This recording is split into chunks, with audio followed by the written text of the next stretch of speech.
6 মাস ধরে স্থবির Saint Martin, রয়েছে আরাকান আর্মির আতঙ্ক। বাংলাদেশকে হারাতে বসেছে সেন্ট মার্টিনকে। তবে আশঙ্কার বিষয় হচ্ছে আস্তে আস্তে জনমানব শূন্য হয়ে যাচ্ছে সেন্ট মার্টিন। সেজন্য আরাকান আর্মিদেরও আস্তে আস্তে উৎপাত বাড়ছে। জেলেরা মাছ ধরতে গেলে আরাকান আর্মিদের আতঙ্কে তারা মাছই ধরতে পারে না। এরপর যদি জনমানুষ শূন্য হয়ে পড়ে সেন্ট মার্টিন, তাহলে আরাকান আর্মিদের হাতে সেন্ট মার্টিনও হারানোর সম্ভাবনা রয়েছে। প্রবাল দ্বীপ সেন্ট মার্টিনের পরিবেশ সুরক্ষায় সরকারের নানা বিধি নিষেধের কারণে সেখানকার পর্যটন নির্ভর অর্থনীতি প্রায় 6 মাস ধরে স্থবির হয়ে পড়েছে। মাছ ধরা ছাড়া বিকল্প কোনো কর্মসংস্থান না থাকায় দ্বীপটির হাজারো পরিবার অর্থনৈতিকভাবে চরম সংকটে পড়েছে। জমানো সঞ্চয় ফুরিয়ে আসায় খাদ্য ও মৌলিক চাহিদা মেটাতে এখন টানাটানি শুরু হয়েছে দ্বীপবাসীর জীবন জীবিকায়। সেন্ট মার্টিনের বিভিন্ন পেশার অন্তত ৩০ জন বাসিন্দার সঙ্গে কথা বলে জানা যায়, একসময় মাছ ধরাই ছিল দ্বীপবাসীর একমাত্র প্রধান পেশা। তবে পর্যটন শিল্পের প্রসারের সঙ্গে সঙ্গে হোটেল, রিসোর্ট, নৌযান, স্থানীয় যানবাহন ও বিভিন্ন সেবা ভিত্তিক ব্যবসায় যুক্ত হন তারা। এতে স্থানীয়দের জীবনযাত্রার মানে ইতিবাচক পরিবর্তন এসেছিল। কিন্তু ২ বছর আগে তৎকালীন অন্তর্বর্তীকালীন সরকার পরিবেশ রক্ষার যুক্তিতে বছরে কেবল ডিসেম্বর ও জানুয়ারি এই ২ মাস পর্যটকদের জন্য দ্বীপ উন্মুক্ত করে রেখে বাকি ১০ মাস যাতায়াত ও অবস্থানের উপর কড়াকড়ি আরোপ করে। এতে হতাশায় পড়েন স্থানীয়রা। তবে বর্তমান সরকারের সময়েও পরিস্থিতির কোনো পরিবর্তন হয়নি। বিষয়টি নিয়ে ক্ষোভ ও হতাশা প্রকাশ করে সেন্ট মার্টিন ইউনিয়ন পরিষদ ইউপি চেয়ারম্যান ফয়জুল ইসলাম বলেন, নির্বাচনের আগে অনেকেই অনেক আশ্বাস দিয়েছিলেন, কিন্তু নির্বাচিত হওয়ার পর মন্ত্রী এমপিদের কেউই কথা রাখেননি। সবাই এসে শুধু বৈঠকই করেন, কাজের কাজ কিছুই হয় না। অন্যদিকে পরিবেশ অধিদপ্তরের কর্মকর্তা ও পরিবেশবিদদের দাবি, পর্যটকদের অতিরিক্ত চাপ কমায় সেন্ট মার্টিনের প্রাকৃতিক পরিবেশ ও বাস্তু সংস্থান ধীরে ধীরে প্রাণ ফিরে পাচ্ছে। তাদের মতে দীর্ঘমেয়াদে দ্বীপটিকে টিকিয়ে রাখতে এটি একটি ইতিবাচক পদক্ষেপ। ফুরিয়ে গেছে সঞ্চয়, বিকল্প আয়ের খোঁজে দ্বীপ ছাড়ছেন অনেকে।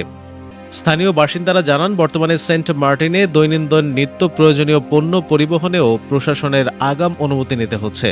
এমনকি অনুমতি ছাড়া নিজ উপজেলার সাধারণ বাসিন্দারাও সহজে যাতায়াত করতে পারছেন না। গত ফেব্রুয়ারি থেকে পর্যটন ব্যবসা পুরোপুরি বন্ধ থাকায় মানুষের সঞ্চয় শূন্যে ঠেকেছে।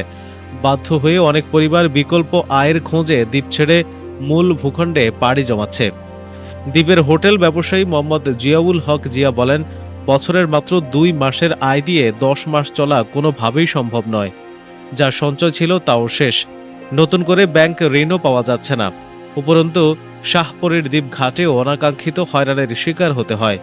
আমরা কোনো ত্রাণ চাই না, নিজেদের ব্যবসা করে স্বাবলম্বী হতে চাই। দ্বীপ ছেড়ে টেকনাফ সদরে এসে টমটম চালাচ্ছেন সেন্ট মার্টিনের বাসিন্দা জিয়াউর রহমান। তিনি বলেন, সেন্ট মার্টিনে এখন যাত্রী কম, ভাড়াও পাওয়া যাচ্ছে না, তাই সংসার চালাতে বাধ্য হয়ে টেকনাফ বাজারে এসে টমটম চালাচ্ছি। সেন্ট মার্টিনে auto rickshaw lineman Mohammad Hamid জানান, দ্বীপে ২ শতাধিক অটো রিকশা রয়েছে, যার সবগুলোই এখন বসা। ২ মাসের আয়ের জমানো টাকা ইতোমধ্যে শেষ হয়ে গেছে। শিক্ষার্থী জাবেদ ইকবাল জানায়, বর্তমানে সেন্ট মার্টিনের প্রায় ২০০ থেকে ৩০০ শিক্ষার্থী দ্বীপের বাইরে থেকে পড়াশোনা করছে। প্রত্যেকের পেছনে মাসে গড়ে ৬ থেকে ৭ হাজার টাকা খরচ হয়। পরিবারের একমাত্র আয়ের পথ বন্ধ হয়ে যাওয়ায় এখন তাদের শিক্ষা জীবন চরম অনিশ্চয়তার মুখে। সেন্ট মার্টিন যাত্রী পরিবহন সার্ভিস বোট মালিক সমিতির সভাপতি রশিদ আহমদ বলেন, টেকনাফ সেন্ট মার্টিন নৌপথে ২৭টি ট্রলারের অনুমোদন থাকলেও এখন নিয়মিত চলে মাত্র ২টি। পুরো দ্বীপে এখন হাহাকার।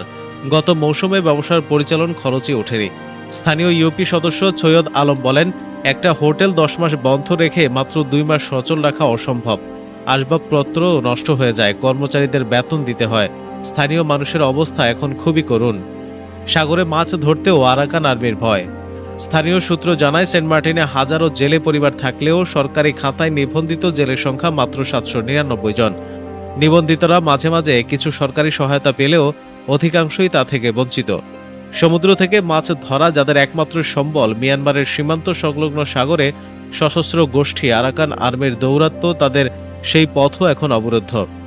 মাঝের পাড়ার জেলে আব্দুর রহিম বলেন, একটু গভীর সমুদ্রে মাছ ধরতে গেলেই আরাকান আর্মির সদস্যরা ধাওয়া করে, ধরে নিয়ে যায় জাল, ট্রলার ও জেলেদের। ইউপি চেয়ারম্যান ফয়জুল করিম বলেন, গত ১ বছরে বহু বাংলাদেশি জেলেকে অপহরণ করেছে আরাকান আর্মি। ইতোমধ্যে ২৮ জন ফেরত এলেও এখনও ৮ জন বন্দী অবস্থায় রয়েছে। এই ভয়ে জেলেরা সাগরে যেতে পারছে না। বন্দী জেলেদের পরিবারগুলো চরম অনাহারে দিন কাটাচ্ছে। 70% মানুষই দারিদ্র্য সীমার নিচে। পরিবেশ ও বন মন্ত্রণালয়ের প্রস্তাবিত সেন্ট মার্টিন মাস্টার প্ল্যান অনুযায়ী দ্বীপটির মোট জনসংখ্যার 70%ই দারিদ্র্য সীমার নিচে বাস করে।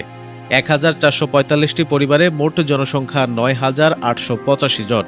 প্রতি পরিবারে গড়ে সদস্য সংখ্যা 6.84 জন, যা জাতীয় গড়ের চেয়ে অনেক বেশি। মাস্টার প্ল্যানের তথ্য মতে মোট জনসংখ্যার 42% বয়স 18 বছরের নিচে এবং 44% বয়স 19 থেকে 45 বছরের মধ্যে।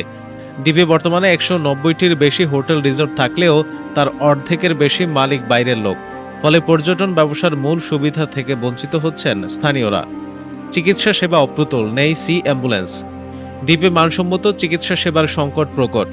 বর্ষা মৌসুমে নৌপথ উত্তাল থাকায় জরুরি সংকটাপন্ন রোগীদের টেকনাফ বা কক্সেস বাজারে নেওয়া সম্ভব হয় না। নেই কোনো সি অ্যাম্বুলেন্স সুবিধা। একমাত্র চিকিৎসা কেন্দ্রটি বর্তমানে চট্টগ্রাম মা ও শিশু হাসপাতালের তত্ত্বাবধানে পরিচালিত হলেও স্থানীয়দের অভিযোগ, পদায়ন পাওয়া অনেক চিকিৎসক নানা অজুহাতে দ্বীপে দায়িত্ব পালন করতে যায় না। এ বিষয়ে কক্সবাজারের civil surgeon doctor Mohammad Saber বলেন, ঝুঁকিপূর্ণ যাতায়াতের বিষয়টি বিবেচনা করে টেকনাফ সেন্ট মার্টিন নৌপথে একটি সি অ্যাম্বুলেন্স চালুর জন্য মন্ত্রণালয়ে প্রস্তাব পাঠানো হয়েছে। বাজেট পেলেই সেবা শুরু হবে। পাশাপাশি চিকিৎসকদের অনুপস্থিতির বিষয়টিও খতিয়ে দেখা হচ্ছে। সহায়তার তহবিল নিয়ে গড় মিলের অভিযোগ। পরিবেশ অধিদপ্তর 3 বছর মেয়াদী সেন্ট মার্টিন দ্বীপের জীববৈচিত্র্য ও জলবায়ু পরিবর্তনের প্রভাব মোকাবেলায় অভিযোজন প্রকল্প বাস্তবায়ন করছে। 8,90,00,000 টাকার এই প্রকল্পের অধীনে কাসিমের প্রজনন ক্ষেত্র তৈরি, কেয়াবন সৃজন ও পর্যটন নিয়ন্ত্রণের পাশাপাশি দ্বীপের হতদরিদ্র 500টি পরিবারকে মাসে 5,700 টাকা করে আর্থিক সহায়তা দেওয়ার পরিকল্পনা রয়েছে। প্রকল্প পরিচালক কামরুল হাসান বলেন, টেকনাফ ইউএনওর মাধ্যমে গত 1 বছরে 500 পরিবারকে 11,000 টাকা করে মোট 57 লাখ টাকা দেওয়া হয়েছে। 3 বছরের মধ্যে পুরো প্রকল্পটি বাস্তবায়িত হবে। তবে ইউপি চেয়ারম্যান ফয়জুল ইসলামের দাবি, দুর্যোগ ব্যবস্থাপনা মন্ত্রণালয় থেকে 500 জনকে 11,400 টাকা করে দেওয়া হলেও পরিবেশ মন্ত্রণালয় থেকে দ্বীপবাসী কোনো আর্থিক সহায়তা পায়নি। তিনি ক্ষোভ প্রকাশ করে বলেন, রাস্তার পাশে 2-1 জনকে দিয়ে ময়লা কুড়ালে পরিবেশের রক্ষা হয় না। বাস্তবে পরিবেশের কোনো ইতিবাচক পরিবর্তন হয়নি। টেকসই বেড়িবাঁধ ও বিকল্প কর্মসংস্থান নিশ্চিত করে জনগণকে সঙ্গে নিয়েই পরিবেশ রক্ষা করতে হবে।